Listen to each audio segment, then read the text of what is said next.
Hi, Sagittarius Sun and Rising. Welcome to your June 2022 Astro Update. It's Rena here. And the month of June starts with the Sun in the opposite sign of Sag, Gemini. But Mercury, which rules Gemini and Virgo, but in this case, talking about the Mercury retrograde, it started in Gemini, and so it was in that opposite house, which is the seventh house of committed partnership. But by the beginning of June, it has already gone into Taurus, or back into Taurus. So it's back into the sixth house. It's back into this area that deals with work matters. And you might even find, I mean, this is something I don't know if people ever talk about this, like affairs in the workplace, because when Mercury goes retrograde, it can bring somebody from the past who contacts you. And since the seventh house is a house of committed partnership, if there has been any kind of like lover's triangle where you have been torn between two lovers, feeling like a fool, there could be some kind of thing going on there where you realize that if your marriage isn't working and, you know, you've had these hits to that seventh house with the Gemini eclipses, and I think there have been more than one, haven't there? Or has there only been one Gemini eclipse? That's a possibility. Because now we're in the Taurus Scorpio season of eclipses, but I know that there was more than one Sag eclipse, but there might have only been one Gemini eclipse, and because of that, but there's, you know, the North Node was transiting through Gemini, and sometimes, you know, if you meet somebody and you think, hey, this might be my soulmate, you never know where they're going to pop up, and at that time, things may have felt very faded. But anyway, it might have something completely different, different meaning for you. And I think for the other people, what this is really all about is negotiations. Because Mercury can be about talking over something, especially if you're going over it. Seventh house can be arbitration, or some kind of a mediator who is stepping in and coming in between two people and trying to, you know, settle things and create that harmony. And so something might be going on in that arena. And Mercury goes direct on the 3rd. So for everyone, we are going to experience this as forward movement.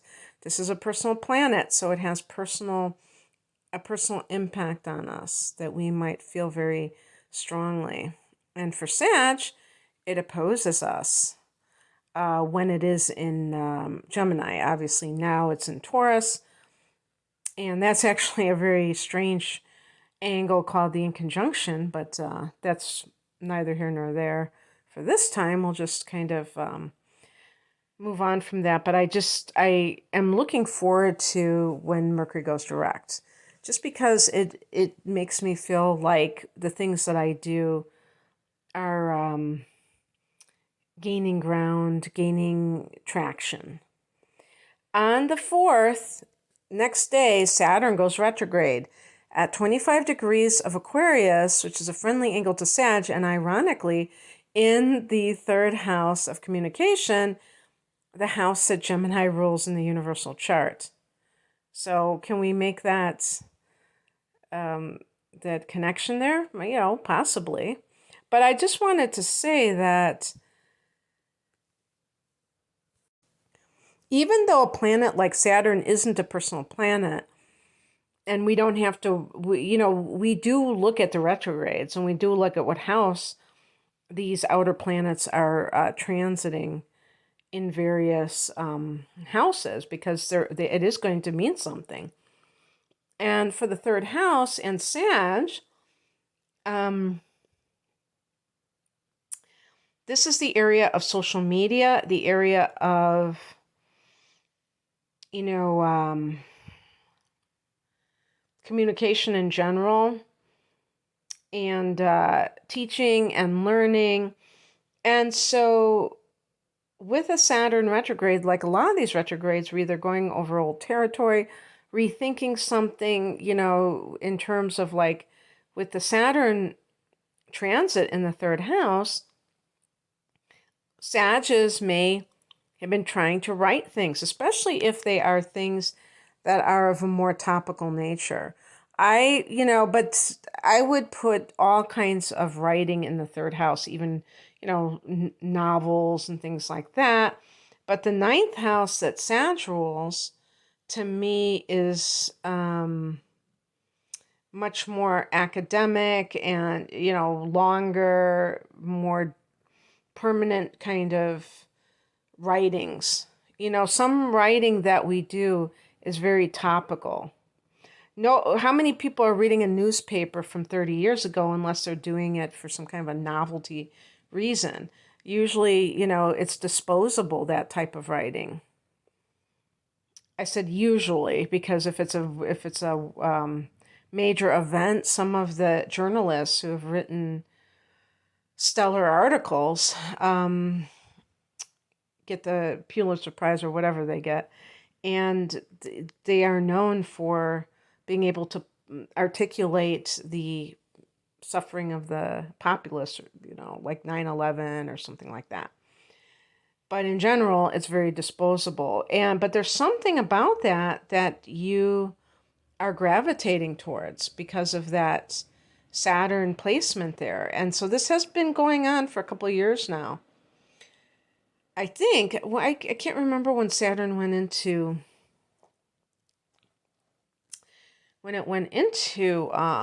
Aquarius. I believe it was in 2020, December, something like that.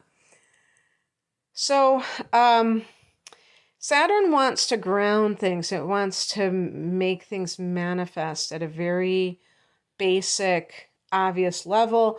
And it's looking at the long term. It's not just doing something as a flash in the pan. So you may, if you've decided that you need some kind of training, you might be pulling back. You might be doing something else. I'm redoing this because I was kind of drifting off to sleep while I was doing this forecast and talking nonsense. But I was saying how about 12 years ago or something along those lines, I went to an open, whatever they call those things, open house for like massage therapy. And, it was, I'm sure it was a very reputable program and everything. But when it came time for the demonstrations, I was looking at how they were doing things. And I was like, oh gosh, it just like gave me the heebie-jeebies, like touching people. I was just like, I don't want to touch people. So I was thinking that doesn't work too well if you don't want to touch people. So that was off the table, and that's the kind of thing I'm talking about. But you still, you try something out and you not really like it, but you might do something that's similar to that. You still have the right mindset about it. Maybe there's some kind of a detour that you have to accept. And you may just feel this sense of like, I'm letting things kind of slide for now. Where, when Saturn is direct, you might be more on your own case and like, let's go, let's do this. But that's kind of part of life too, is that you have ebbs and flows. So on the 13th, Mercury goes back into Gemini, so you can see that it's about to come out of its shadow. I feel I'm talking about Groundhog's Day or something. And that's the seventh house. Seventh house is also like I said, I was talking about some kind of mediator, but it can be actual legal matters that you have to deal with. Maybe you have a lawsuit with an employer or a former employer, and so this is all back and forth with all of that. Marriage is a marriage and other committed partnership is this house as well. On the 14th, we have a full moon at 23 degrees of Sag. So in that first house in your sign, maybe something really coming to a close, or maybe you are getting some kind of recognition too. By the way, the 7th house can be public relations. So perhaps you've had to do a little bit of what we call what do they call housekeeping, where you're trying to launch something yourself, but you also at the same time need to kind of get some of the other things nailed down. That 6th house is like your daily routine and things like that. So you might be like, well, I want to start promoting myself, but I only have these many hours a day to do that. And so kind of rearranging everything. But this can give you some kind of recognition. You could be coming to terms with something, maybe a realization about something about yourself. At the time of the full moon, the sun is in that opposite house, in the opposite sign. So the sun will be at 23 degrees of Gemini, opposing that first house. So it's really about relationships and balance. Maybe you come to the realization that you've given too much in a relationship, or that you're not really into that relationship. It could be more than one thing. In some cases, some Sagittarius might sheepishly admit that they have neglected their partner because they've been focusing on themselves. Maybe not in a narcissistic way, but maybe it had to do with work, but it still ended up being the same thing, where the other person felt unwanted. And these kinds of things, realizing that you were playing into this, can be very healing for you because you don't take it so personally and you see your part in it. Well, you could be, closing a chapter in your life for sure.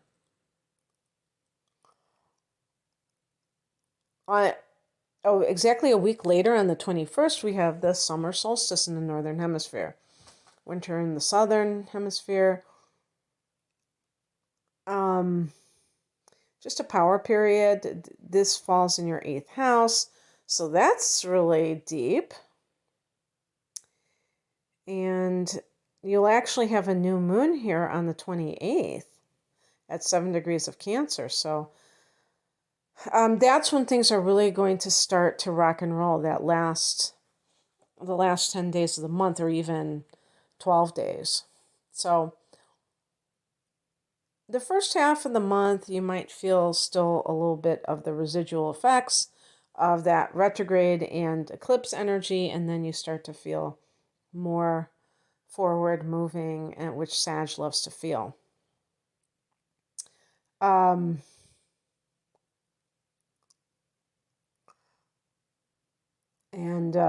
Sag, again, this is the 8th house. So it could be like an inner type of thing. Yeah, I mean, even though the first house is not a water house like the 8th house is, it still is a house of, focusing on yourself. So both of these houses, the 1st and the 8th, are different facets of yourself that you can become aware of, acknowledge. So new moon in the 8th house can have elements of shadow work, of the phoenix rising from the ashes. If you've been feeling this sense of being kept down in some way, coming a week after that full moon in your sign, you might feel like it's a new beginning, even though it's a waning moon. But now we're in that, it is a new beginning because we have the new moon. And on the very same day, Neptune goes retrograde at 25 degrees of Pisces. For Sag, this is that 4th house of home and family, where Pisces has been residing for the last 10 years. This can be a time of seeing the truth about a situation on the home front that maybe you were overly optimistic about or idealistic about. It doesn't have to be something that is a crushing blow or anything like that.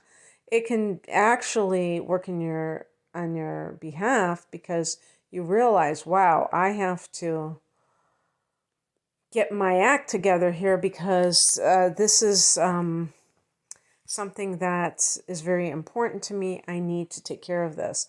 Some Sages may feel this sense of, like, if you want to move this year, you might feel that something that, finding a new place has like that reality check attached to it. Like, oh wow, I didn't realize, what's happening. If you've been out of the real estate, if you've been in it, I'm talking about renting as well, and you're like, oh wow, this is how it is nowadays. Okay, and you have to do it. But I do want to say that even if you encounter something that feels very discouraging, that has to do with a home matter, there are more ways to deal with it than you probably know in that moment. So don't allow something that is kind of giving you a reality check to totally discourage you, because it might be some kind of a thing that you have to contend with, but it doesn't mean that there aren't opportunities. And it's tempting, like if you just, like, one night you're like on Craigslist or whatever, and you're looking at places to rent, or if you are buying, and you see all this and it just seems like it's so expensive, or there's hardly any choices. It's easy to just kind of think, oh, that's how it is, and not come back and look at it a week later because you're just kind of like, I just don't want to even deal with this. And because that happened to me, and then I looked last night and I realized, wow, this is really cool, because it could have been just situational in that time period. So yeah, it's very important to be able to keep that sense of the high watch, that you're not going to allow yourself to get discouraged about things when Neptune goes retrograde. And it's interesting too, because the new moon in Cancer represents home and family issues. Even though in Sag's chart it's not the fourth house, just by virtue of the sign, it kind of, that theme is, and this is on the same day. So I have to think that there is some symbolism here. Okay, that's what I have for you, Sag. I hope that this resonated. If you would like a personal reading, I'm primarily an astrologer. I do have double readings that encompass the tarot, full-length tarot reading and a full-length chart analysis, or double chart readings with transits and analysis for special prices, because they are 2 readings in a package. And then I have standalone readings as well. You can find out more information about my offerings at the link below. Take care. Bye.